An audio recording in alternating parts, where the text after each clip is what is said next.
प्रतियोगिता परीक्षा की तैयारी करने वालों के साथ साथ ऐसे सामान्य नागरिक जो भारत के इतिहास, भारत की राज्य व्यवस्था, संविधान, भूगोल, सामान्य ज्ञान तथा देश और दुनिया में जो करंट अफेयर्स में घटनाएं घटती हैं उन्हें जानने के इच्छुक हों, उन सभी का हमारे YouTube चैनल पर स्वागत है। धीरे धीरे ही सही हमारा YouTube चैनल आप लोगों के लिए काम कर रहा है और आप सभी तक जानकारी पहुंचा रहा है। अभी हाल ही में 18वीं लोकसभा आम चुनाव 2024 संपन्न हुए हैं और आगे के एग्जामिनेशन में इनसे संबंधित प्रश्न काफ़ी आने की संभावना है। साथ ही एक आदर्श नागरिक के लिए ये सारी प्रक्रिया को समझना और जानना बहुत ज़रूरी है ताकि वो चुनाव के समय अपना निर्णायक और सही कदम उठा सकते हों। तो इन्हीं प्रक्रिया के तहत हमने शुरू किया है लोकसभा निर्वाचन 2024 से संबंधित कुछ महत्वपूर्ण तथ्य जो आप खुद से कलेक्ट नहीं कर पाए होंगे, लेकिन एग्जामिनेशन में तो पूछना ही है क्वेश्चन उससे। तो हमने इस पर एक वीडियो अभी तक अपलोड कर दिया है लोकसभा आम चुनाव विशेष के नाम से। तो मात्र एक वीडियो से जितना हम लोग देखे होंगे उनसे संबंधित प्रश्न एग्जामिनेशन में कैसे आते हैं या कैसे आ चुके हैं उन पर हम लोग देखते हैं। तो लोकसभा निर्वाचन विशेष जो सीरीज शुरू हुआ है उसमें एक वीडियो पर आधारित 5 प्रश्न हम लेकर आए हैं। इसको देखिए। लोकसभा चुनाव हेतु अधिसूचना कौन जारी करता है? ऑप्शन है गृह मंत्रालय, भारत का निर्वाचन आयोग, राष्ट्रपति, लोकसभा सचिवालय। तो फ्रेंड्स इसका सही उत्तर हो जाएगा राष्ट्रपति। लोकसभा के चुनाव हेतु अधिसूचना कौन जारी करते हैं? तो राष्ट्रपति। लोकसभा के चुनाव हेतु अधिसूचना कौन जारी करता है? राष्ट्रपति। आप सभी जानते हैं पिछले वीडियो में जो लोकसभा चुनाव विशेष का वीडियो है, पहला वीडियो में आपने देखा होगा कि भारत में लोकसभा एवं राज्यसभा के चुनाव के लिए निर्वाचन आयोग की सिफारिश पर अधिसूचना जारी करने का कार्य राष्ट्रपति करते हैं, जबकि विधानसभा और विधान परिषद चुनाव के लिए अधिसूचना जारी करने का कार्य राज्यपाल या अगर किसी केंद्र शासित प्रदेश की बात हो वहाँ पे उपराज्यपाल या प्रशासक करते हैं। तो इस तरीके से इस कंसेप्ट के साथ आप खुद भी ये क्वेश्चन बना लिए होंगे कि लोकसभा के चुनाव हेतु अधिसूचना कौन जारी करता है? ऑप्शन गृह मंत्रालय, भारत का निर्वाचन आयोग, राष्ट्रपति, लोकसभा सचिवालय। तो आंसर हो जाएगा राष्ट्रपति। तो कंसेप्ट को ध्यान में रखकर ही हमारे सभी वीडियो होते हैं और कंसेप्ट से ही अंत में सफलता मिलती है। आप जहाँ तहाँ से जैसे तैसे पढ़ लेंगे किसी टॉपिक को, वो उतना अच्छा नहीं होता है जितना कि व्यवस्थित तरीके से कंसेप्ट के साथ किसी टॉपिक या किसी सब्जेक्ट को आप पढ़ते हैं। किसी भी चीज़ को कंसेप्ट के साथ और सिस्टमेटिक ढंग से, जिसे वैज्ञानिक तरीका भी कहते हैं, उस तरीके से हम कार्य करते हैं। थोड़ा इसमें समय लगता है लेकिन देर आयद दुरुस्त आयद है। और हड़बड़ी में आप जैसे तैसे पढ़ लेंगे किसी चीज़ को और अच्छे से नहीं उसको हैंडल कर पाएंगे तो वो बेकार होता है और परेशानी का सबब बनता है। तो चलिए दूसरा प्रश्न देखते हैं।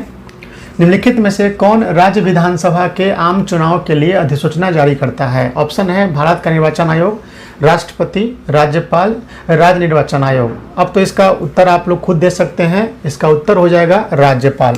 आप देख चुके हैं कि लोकसभा और राज्यसभा के चुनाव के लिए निर्वाचन आयोग की सिफारिश पर अधिसूचना जारी करने का कार्य राष्ट्रपति करते हैं, जबकि किसी राज्य के विधानमंडल में जो सदन होते हैं, विधानसभा और विधान परिषद के निर्वाचन की अधिसूचना भारत के निर्वाचन आयोग की सिफारिश पर राज्यपाल करते हैं।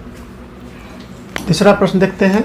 निम्न में से किसका संबंध चुनाव आयोग से नहीं है?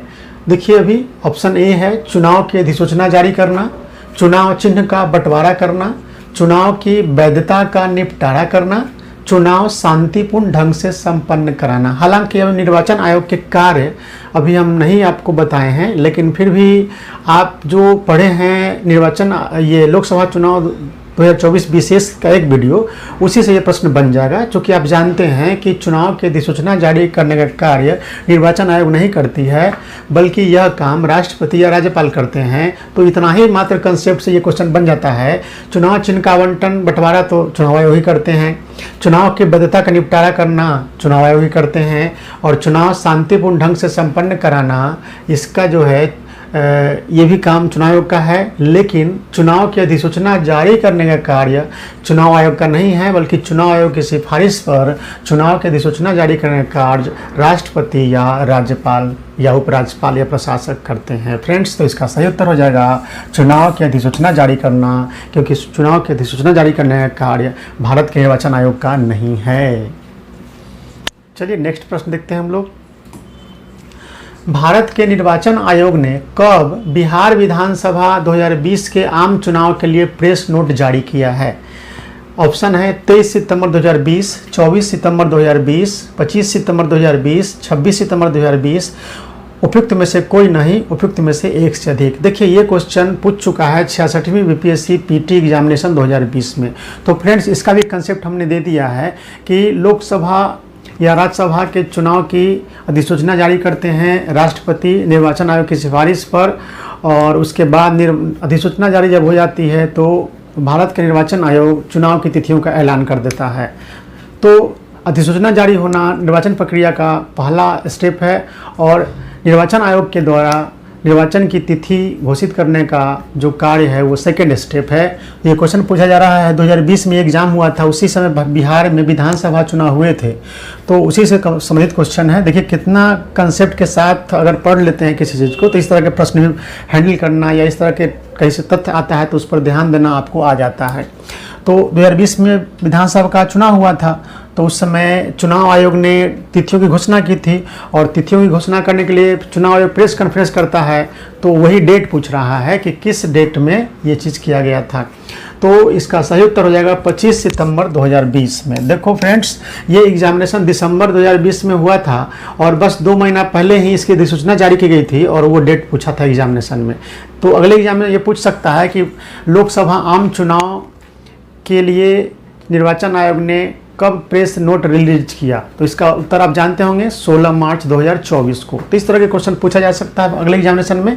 ये पैटर्न भी देख रहे हैं हम, किसी कंसेप्ट के साथ भी काम कर रहे हैं किसी टॉपिक पे, और उससे जुड़े हुए कुछ प्रश्न भी आपको बनवा देते हैं, ताकि इस तरह के प्रश्न बनाने के आप ये हो जाएं, अभ्यस्त हो जाए, और एग्जामिनेशन में आपको क्वेश्चन आ जाए और आप बना लें। तो 66वीं बीपीएससी एग्जाम हुआ था 2020 में, और 2020 में 66वीं बीपीएससी में इस तरह के प्रश्न पूछे गए थे। तो हो सकता है कि अगले एग्जामिनेशन में इस तरह के क्वेश्चन पूछ दे और लोकसभा चुनाव से जोड़ दे कि लोकसभा आम निर्वाचन का आम चुनाव जो हुआ है उसके लिए प्रेस नोट जारी किस तारीख को किया था निर्वाचन आयोग ने। तो इसका भी उत्तर आप जान गए हैं 16 मार्च 2024 को।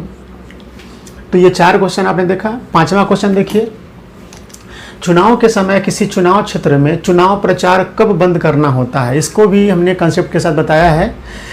ऑप्शन देख लीजिए पहले, मतदान प्रारंभ होने से 24 घंटे पहले, मतदान समाप्त होने से 24 घंटे पहले, मतदान प्रारंभ होने से 48 घंटे पहले, मतदान समाप्त होने से 48 घंटे पहले। हमने इसको कंसेप्ट के साथ क्लियर किया है कि जब चुनाव होते हैं किसी क्षेत्र में, तो मतदान करने की जो तिथि होती है, और मतदान करने की तिथि के दिन मतदान की समाप्ति का जो समय होता है, उस समय से ठीक 48 घंटा पहले चुनाव प्रचार बंद हो जाता है।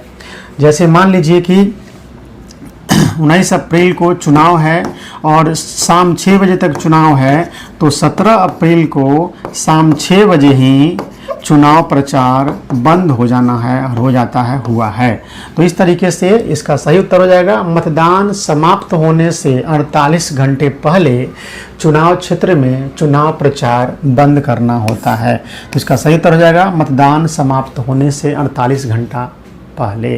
तो इस तरीके से फ्रेंड्स, हमने लोकसभा चुनाव 2024 विशेष की सीरीज जो शुरू किया है, उसके पहले वीडियो से जितने क्वेश्चन आपको बन सकते हैं, क्वेश्चन तो बहुत सारे बन सकते हैं, लेकिन जो महत्वपूर्ण क्वेश्चन बन सकते हैं उनकी 5 संख्या में हमने यहाँ पे आपको दिखा दिया है।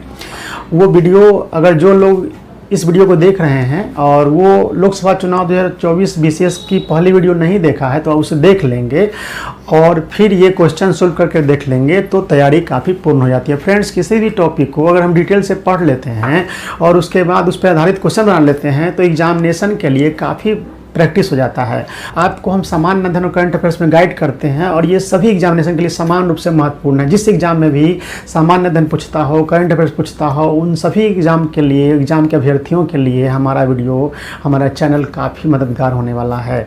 तो इस तरीके से व्यवस्थित तरीके से हम अगर अध्ययन करते हैं तो सफलता निश्चित रूप से होती है। इसी तरह से व्यवस्थित तरीके से अध्ययन करके हमने कई एग्जाम में सफलताएं प्राप्त की हैं और ये चीज़ होनी चाहिए। जैसे तैसे जहाँ तहाँ से कुछ भी पढ़ लीजिए, सिस्टमेटिक ढंग से नहीं पढ़ेंगे तो फिर समझ में नहीं आएगा, कंसेप्ट क्लियर नहीं होगा, और जब कंसेप्ट क्लियर नहीं होता है तो वही विषय काफ़ी टफ लगता है फ्रेंड।